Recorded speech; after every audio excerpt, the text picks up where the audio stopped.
राति अधेरे गाईटीए जदि रोगे पड़ा तापाई आंबुलांस सेवा ना से आंबुलांस सेवा लागू करने को आपण मान जरिया सरकार को अनुरोध करुच्ची।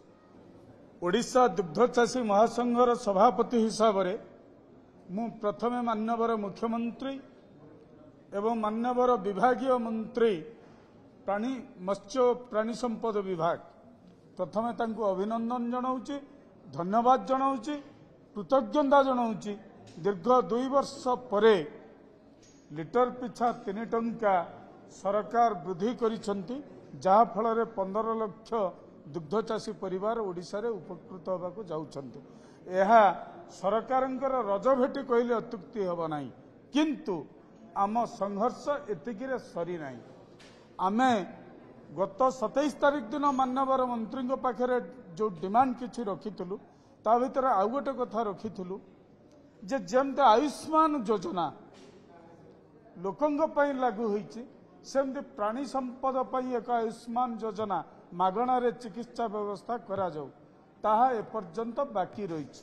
जदिओ दुग्ध चाषी से 3 टंका प्रोत्साहन राशि घोषणा करिसंती, लक्ष टंका बीमा राशि घोषणा करिसंती, किंतु आंबुलांस राति अधेरे गाईटीए जदि रोगे पड़ा तापाई आंबुलांस सेवा ना से आंबुलांस सेवा लागू करने को आपण मान जरिया सरकार को अनुरोध करुच्ची।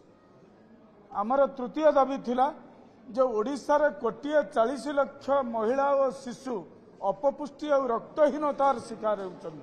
तेणु मध्याह्न भोजन एवं आईसीडीएस कार्यक्रम रे क्षीर, पनीर, मिल्क पाउडर एवं अन्यान्य दुग्धजात द्रव्य को सामिल करा जाऊ, जेमती उत्तर प्रदेश, गुजरात, राजस्थान, कर्नाटक रे हेछि सेही भली भाव रे सामिल करा जाऊ। आमर आउ गोटे दाबी थिला जे प्रति वर्ष अंतत 10% जेमती कर्मचारी मानकर टीए हाइक होछि सेही भली भाव रे दुग्ध चाषी मान को प्रोत्साहन दिया जाऊ एवं 10 वर्ष ऊर्ध्व जो माने ओमफेड कोऑपरेटिव सोसाइटी रो सेक्रेटरी और टेस्टर अछंदी सेमानंको कथा मध्य सरकार सुनंतु, नियमित तांको नियमित करा जाऊ। किंतु ए सब दाबी एपर्यंत पूरण होई नै।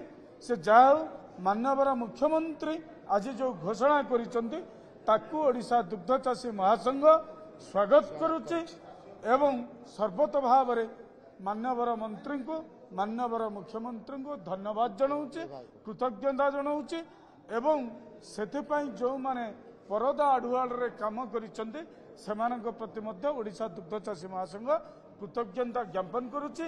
आमर ए संघर्ष चलीछि, आगामी सबु दाबी पूरण पर्यंत मध्य चलिबो। धन्यवाद सरकार को पुणी थरे माननीय मंत्री को एवं मुख्यमंत्री को धन्यवाद। नमस्कार।